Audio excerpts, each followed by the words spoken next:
I sold the John Deere zero turn, and I bought this Ryobi zero turn. And you might think, who would trade in a John Deere for a Ryobi? Well, the reason I did it is because this zero turn, is all electric. And so I've got this electric theme sort of going on in my life right now, because I've got all of these solar panels up here. Might as well run this thing electric.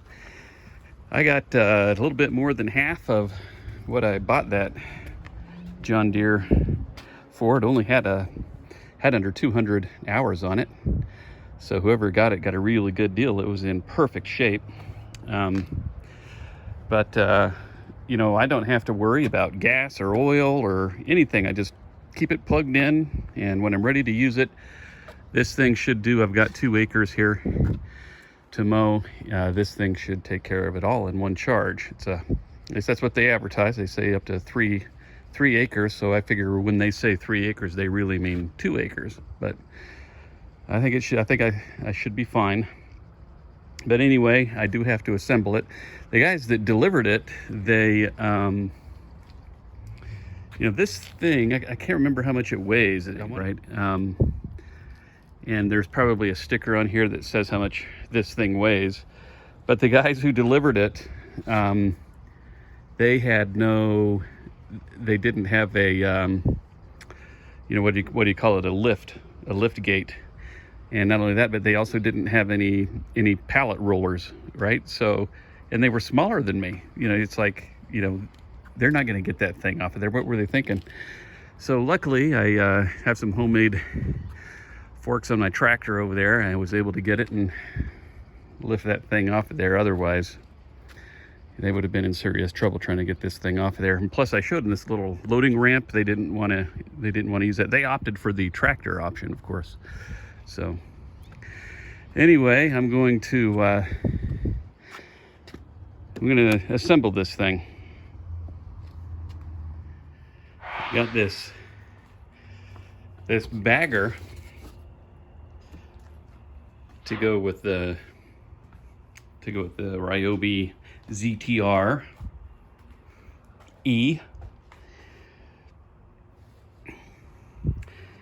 So I'm just going to go through the process of hooking it up.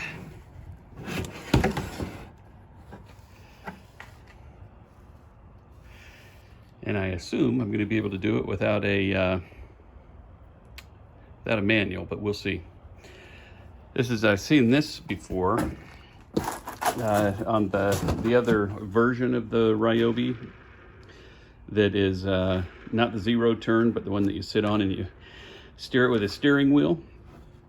It also comes with you can get a bagger for it, and this little thing right here, as long as the airflow is going through there, this thing will spin. But when your bags are full, the airflow stops and this thing stops spinning.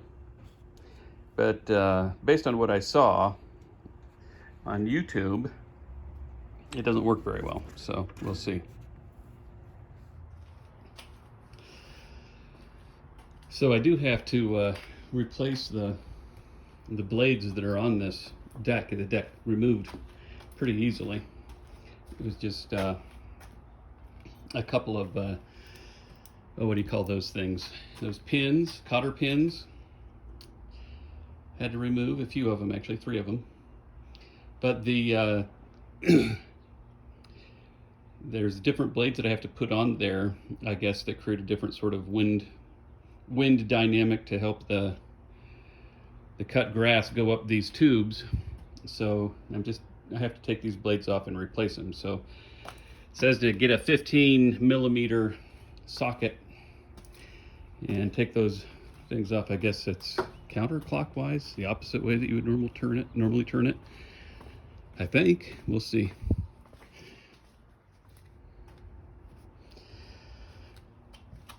Okay, I've got these.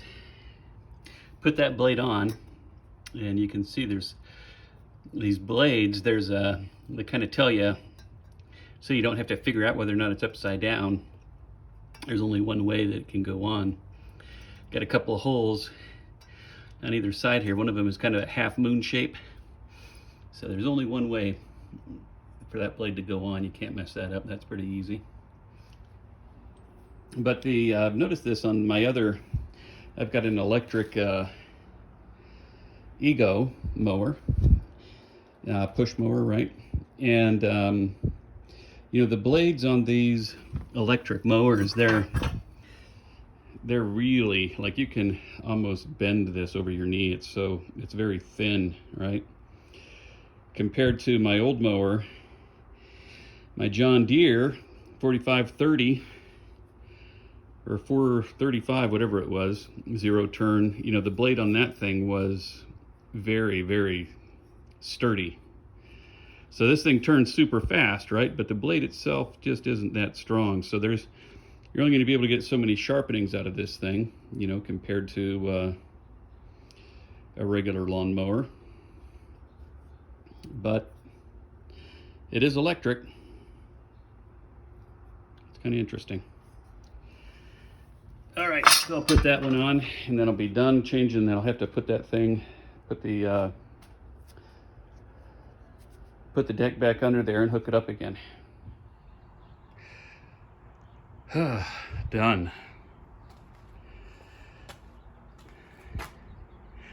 Everything worked out fine. Everything went together just like it's supposed to go together. I wasn't quite sure where to hook this little thing right here, so I hooked it right there.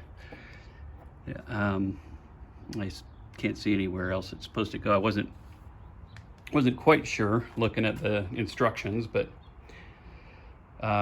sure that's where it's got to go. And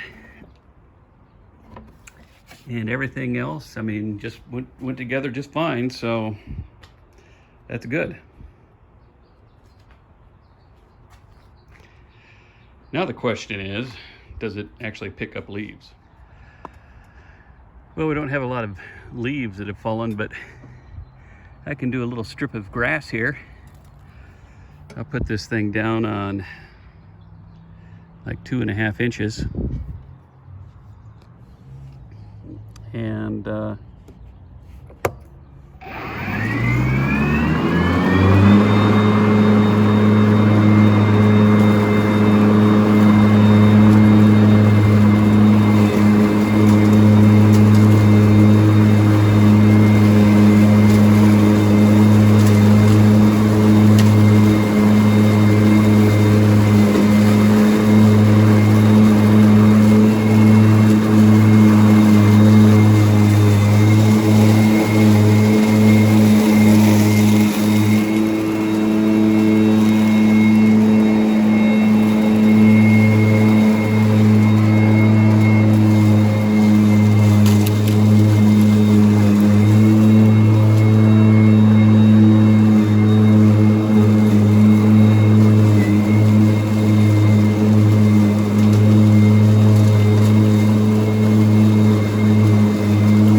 kind of hard with one hand, but let's go see. Whoops, let's go see what we've got for grass.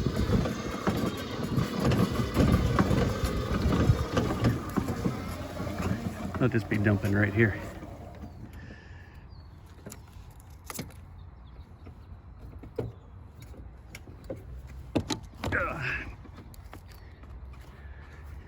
Corn's all done. About everything else in that garden is coming to an end too. So have a bunch of tomatoes. Oh yeah, well, look at that. Just a couple of passes and that one's almost full over there. That's because this thing is like pointed right at it. So I assume that it's going to come over here when that one's done, when this side is done. But this just pulls out of here pretty easily. You just grab a hold of it and pull it out. And the bottom of it has a little handle that you hold on to dump it. So it's good.